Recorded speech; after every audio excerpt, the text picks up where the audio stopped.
Démocratie veut dire le pouvoir au peuple. En grec, démos c'est le peuple et kratos c'est le pouvoir. Dans un état de droit, celui qui établit les lois a le pouvoir. En démocratie, c'est le peuple qui écrit et vote les lois. Une aristocratie, c'est le pouvoir au meilleur. En grec, aristos, c'est le meilleur, et kratos, c'est le pouvoir. En aristocratie, ce sont les meilleurs qui ont le pouvoir et établissent les lois. Une oligarchie, c'est le pouvoir à un petit nombre. Oligos, c'est un petit nombre. En oligarchie, c'est un petit nombre qui a le pouvoir. En France, nous sommes sous un régime dénommé gouvernement représentatif.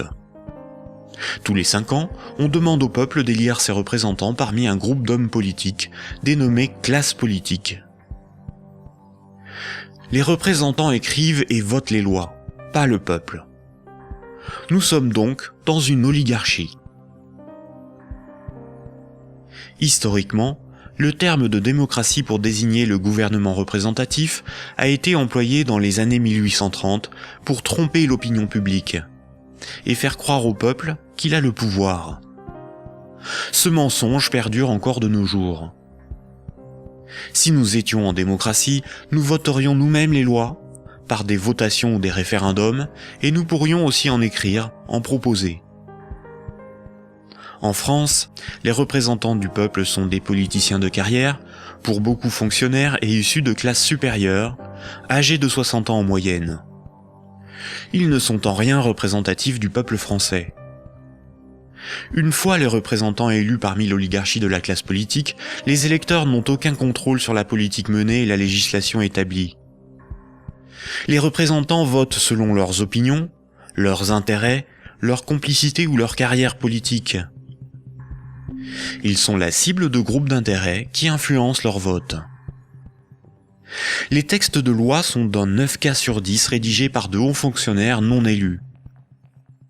Donner le pouvoir à un groupe d'hommes issus d'une oligarchie, ce n'est pas avoir le pouvoir, c'est désigner ses maîtres. Les partis politiques, apparus dans les années 1840, étaient un moyen de canaliser l'insatisfaction des électeurs dans des oppositions et des conflits sans conséquences. Car si les lois étaient votées par le peuple, ce qui définit la démocratie, il n'y aurait pas de manifestations, pas de grèves, pas de mécontentement ou de troubles sociaux. Le peuple serait souverain. Durant la Révolution, les riches avaient bien plus à perdre que les pauvres. Voltaire, figure emblématique des Lumières, disait ceci. Un pays bien organisé est celui où le petit nombre fait travailler le grand nombre, est nourri par lui, et le gouverne. Si le pouvoir était donné au peuple, il aurait défendu ses intérêts propres au détriment de la minorité des riches, des notables et des banquiers. Écoutons le philosophe Alain Badiou parler de la démocratie actuelle. Voyez-vous, Alain Badiou, c'est ce que nous avons trouvé de moins mauvais pour choisir nos dirigeants. Oh, la théorie du moins mauvais, ça, vous savez, la théorie du moins mauvais ne peut pas impressionner le philosophe que je suis. Elle a beaucoup servi pour justifier le pire. Le moins pire par rapport au plus pire, par exemple. C'est Churchill qui a inventé cette histoire, qui a consisté à dire que la démocratie, c'était le pire de tous les régimes, à l'exception de tous les autres. Il avait raison?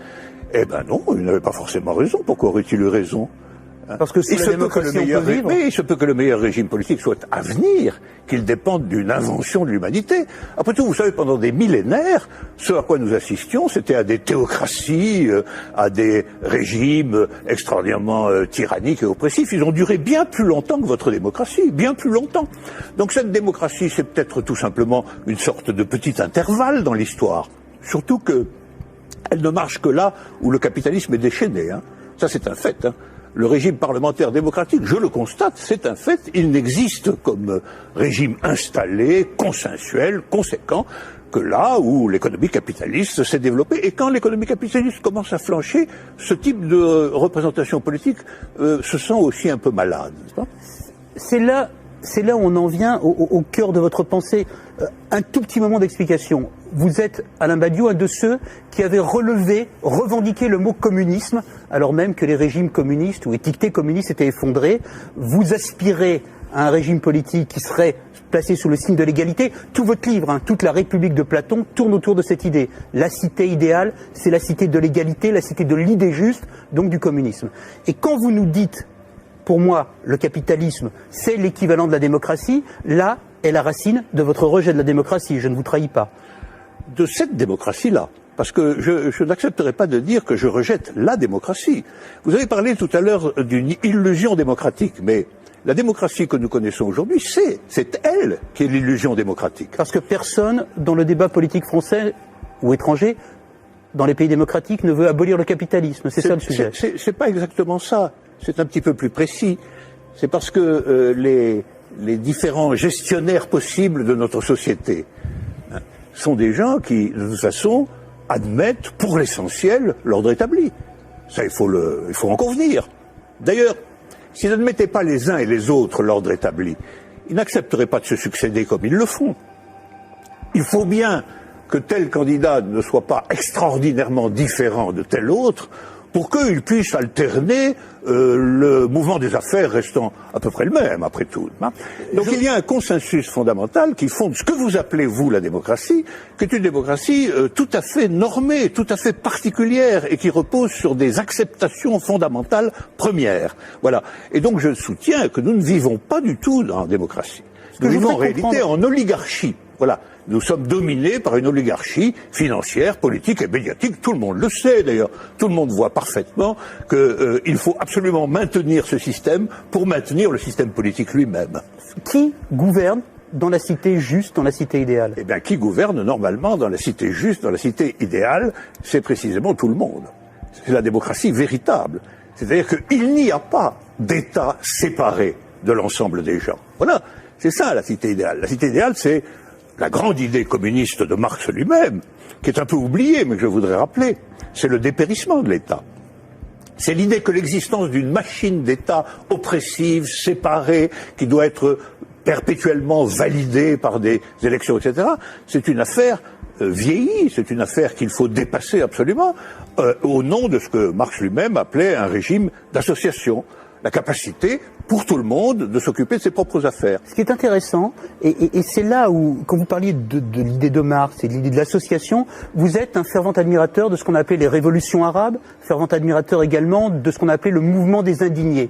Et ce qui est très intéressant, c'est que votre critique sur les révolutions arabes commence au moment où elle se transforme en processus démocratique électoral avec des élections. Oh ben c'est pas ma critique à moi, c'est d'abord la critique de tous ceux qui ont participé au mouvement dans les pays arabes. Ils ont été légèrement surpris et déconcertés par le résultat des élections. Mais le principe même des élections... Comme moi je l'ai été en mai 68. Eux aussi ils disent élections piège à con maintenant, maintenant qu'ils ont les partis islamistes dits modérés sur le dos. C'est comme si, après une révolution, une tempête révolutionnaire démocratique extraordinaire, on vous présentait un massif parti démocrate chrétien comme le vainqueur des élections. Ben vous seriez un peu étonné tout de même. C'est bien la preuve qu'il y a deux sens du mot démocratie qui ne sont pas du tout homogènes. Sauf que la revendication, Alain Badiou, la revendication du peuple contre les dictateurs, c'était de pouvoir voter. Bon, la revendication du peuple contre les dictateurs, c'était que les dictateurs s'en aillent. Mais c'était leur revendication unanime. Sur la question du vote, il y a eu d'innombrables débats. Comment, quand, dans quelles conditions? Ces débats ont souvent été tranchés par des autorités extérieures au mouvement populaire lui-même. En Égypte, par exemple, ils ont été largement tranchés par l'armée. Autant dire par ce qui restait du régime d'avant. Parce que la révolution a été volée par l'armée. Mais les Tunisiens, par exemple... Le gouvernement représentatif, en ne donnant aucun pouvoir aux pauvres, aux ouvriers et aux paysans, garantit la protection des intérêts des plus puissants et des plus riches. Aujourd'hui encore, le citoyen n'est qu'un électeur, un emprunteur et un consommateur. Il est informé par des médias inféodés aux grands groupes financiers et industriels dont ils sont pour la plupart la propriété. Le vote des lois par les citoyens, le référendum d'initiative populaire, ou la mise en place d'un parlement tiré au sort dans la population comme le sont les jurys populaires, qui sont des évolutions démocratiques élémentaires, sont systématiquement dénigrés dans les médias. L'Union européenne est une organisation soutenue à l'origine par les élites américaines pour éviter l'apparition d'une puissance concurrente en Europe de l'Ouest. Elle est néolibérale et structurellement antidémocratique. Si les peuples européens écrivaient et votaient eux-mêmes les lois de l'Union, Bruxelles ne serait pas la seconde place de lobbying après Washington. L'Union européenne est le royaume de Goldman Sachs et de la haute finance, dont les hommes se retrouvent à la tête de nombreuses institutions et même de certains États. Et nombreuses sont les carrières politiques se prolongeant dans le privé, au service des lobbies ou dans les grandes entreprises. Ce que nous appelons des euros, ce qui est sur notre compte en banque, ce ne sont pas des euros, mais une dette en euros. Ce que nous appelons crédit, prêt ou emprunt, ce n'est qu'une création de monnaie temporaire. Ce que nous appelons démocratie n'est pas une démocratie, mais une oligarchie. Ce que nous appelons un citoyen n'est rien d'autre qu'un électeur. Ces manipulations du langage empêchent les intellectuels, les politiciens, les journalistes et les électeurs de penser le monde. Elles dissimulent avec habileté le pouvoir sans égal des corporations, de la finance et du secteur bancaire.